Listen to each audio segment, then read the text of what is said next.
I'm Christine, aka Chrysanthemum, and I'm an artist. The majority of my work is 2D painting and ink work, but last year I branched out into ceramics and 3D art some more. I have a degree in animation with a concentration in visual effects, and I'm gonna make a video game. A few weeks ago, I officially started developing my first video game. Currently, I'm calling it Lumber. It's a first-person horror game where you play as a lumberjack turned supernatural hunter. With a pile of concept art, a basic understanding of Unreal Engine 5, and a passion for creativity, it seems like no better time to start. But what's the point in starting a passion project if you don't set goals for yourself? As of recording this, there are 99 days until Halloween, and what's a better goal than trying to build a horror video game in 100 days? Now, I should break down the specifics of my goals because I don't expect or want to have the entire game done in 100 days. It's too big of a scope. The point of this challenge is to hold myself accountable and to prove to myself that I can make a video game. As an artist, I recognize that my biggest struggles are realistically going to be coding, and my hypothesis is that the enemy AI will be my biggest trouble. I have a strong vision in my head of what I want this game to look like visually, and I think outside of coding, my next biggest issue is going to be deciding when the art is good enough and not holding myself to some impossible level of perfectionism. So my goal is that by this Halloween to have a working start menu, a single level of combat, which means I need an environment, a single working enemy AI, a damage tracking system, and a working player. My goal is to also post a weekly devlog on YouTube that goes over what I did in the previous week to complete my game. And I'm hoping to do really quick, just low-key daily updates on TikTok. So if you don't follow me there. So for Devlog 0, which is this one, let's go over what I'm starting with. I built out a super basic game design document. I don't plan on updating it or really following it a ton. It's not a catch-all. It's not going to be like something I really stick to.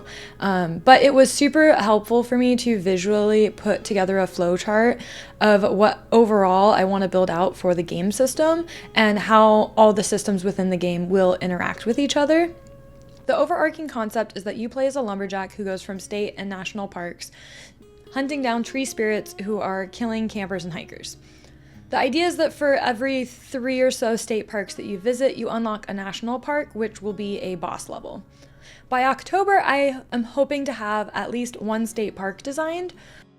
As of right now, I'm using the first-person template in Unreal Engine, and I've successfully coded a sprint function as well as a flashlight that turns on and off. So the next thing for the main player is going to be adding animations and an attack function. And I'm concentrating my first enemy as a basic pine tree. I'm concentrating on my first enemy as a basic pine tree, mostly because my concept, I think, for this enemy is my strongest visually. I like it the most, and I think it has a lot of potential. However, I am visiting the redwoods here in a few weeks, and one of the first parks I wanted to explore as a level is primarily made of redwoods. So I'm thinking I'll adjust my model and maybe turn it into a redwood enemy first. Part of the thought process with this is also that the majority of horror games feature forests that are more generic. And I really want to concentrate on creating specific environments with flora and fauna that make it feel like the actual area and habitat that it is. So I've spent the last few weeks playing with a program called Tree It. It's $5 or something on Steam, and adjusting those models in Blender before importing them into Unreal. And I think I'm starting to get closer to a vibe and appearance that I want. But I think my biggest struggle so far has been texturing.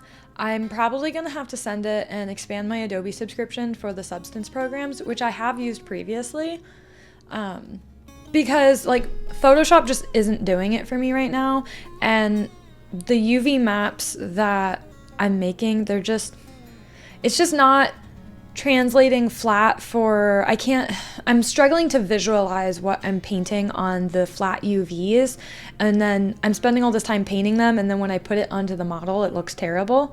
So I think if I just send it on the subscription for Substance for a little bit, it will really help me to get stronger visuals faster. I just think it's going to be a time saver at the end of the day and help me to create my environments a lot faster. So in the next week, I'm hoping to expand the environment and maybe start learning the process of rigging and animation within Unreal, because that's going to be some of the biggest things that I need in order to create the enemy. I know I can put in placeholder models, which I'm definitely going to do, and start working on the AI to make the tree chase you and such.